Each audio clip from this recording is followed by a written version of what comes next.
Negeri Surabaya, UNESA di Ketintang. Pada babak penyisian itu akan dipilih 30 peserta yang akan maju ke babak selanjutnya.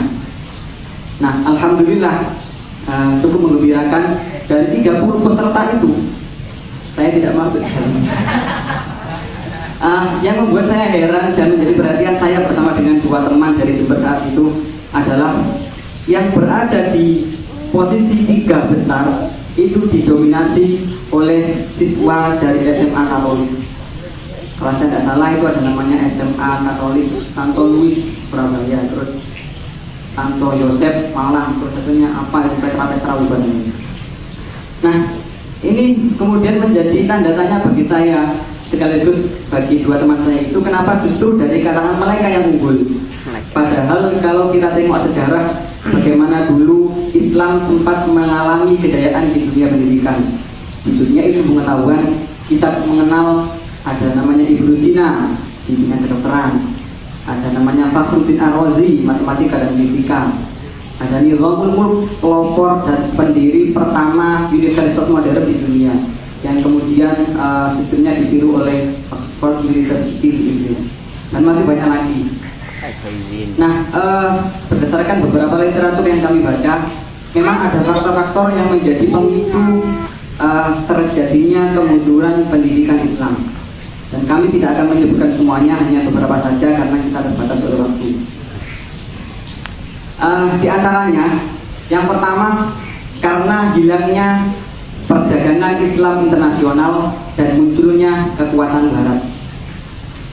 Yang kedua, karena timbulnya sikap materialistis di kalangan umat Islam, cenderung suka hidup bermalas-malasan dan bermewah-mewahan. Yang ketiga, umat Islam lebih mementingkan kepentingan politik daripada pendidikan. Banyak ilmuwan yang terjun di dunia politik pemerintahan.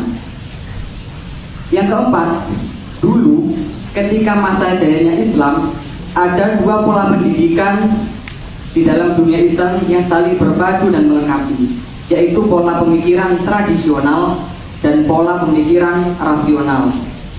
Akan tetapi ketika pola pemikiran rasional ini diambil alih oleh Eropa dan Islam mulai meninggalkannya, sehingga tinggal pemikiran tradisional yang cenderung mengedepankan kehidupan batin dan meninggalkan sisi material.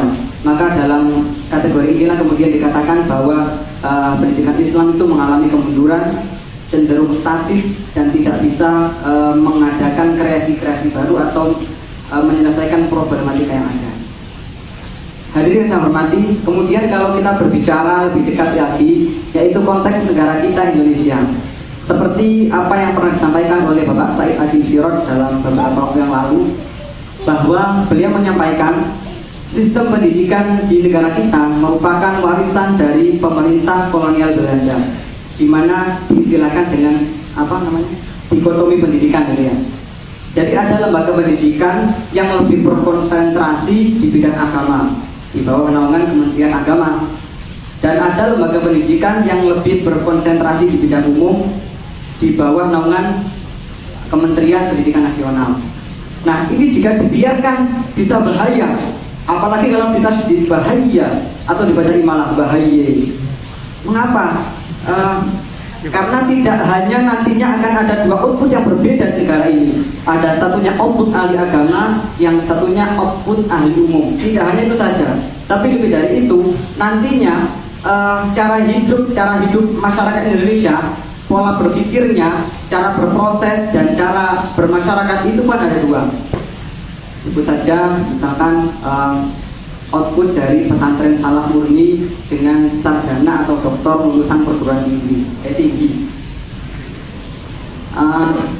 ini bagaimana ada masyarakat dalam satu negara tapi mempunyai 2 orientasi berpikir yang berbeda.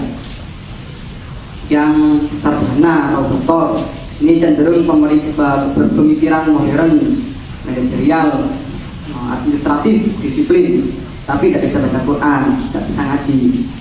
Yang pesantren salaf pinter ngaji, pinter mengimami tahlil, tetapi tidak mengerti mekanisme dan strategi pembangunan.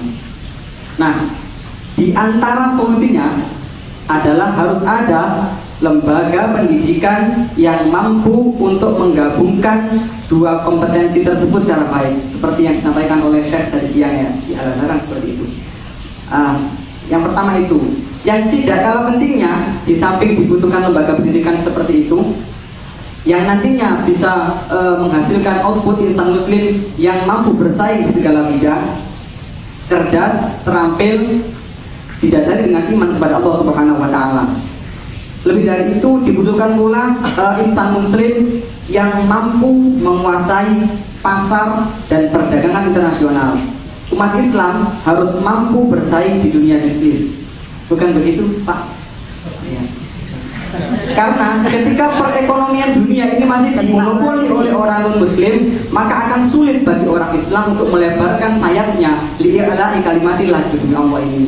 Semoga dari pesantren Bait Al-Quran ini, khususnya Angkatan 8, akan muncul generasi cendekiawan muslim yang baru, akan muncul Quraish Shihab jilid 2, akan muncul Mukhlis Hanafi jilid 2, Husnul Hakim jilid 2, Ahsin Saqo jilid 2, sehingga bisa menjawab segala problematika dan permasalahan yang terjadi demi kemajuan dan kejayaan Islam, agama yang kita cintai.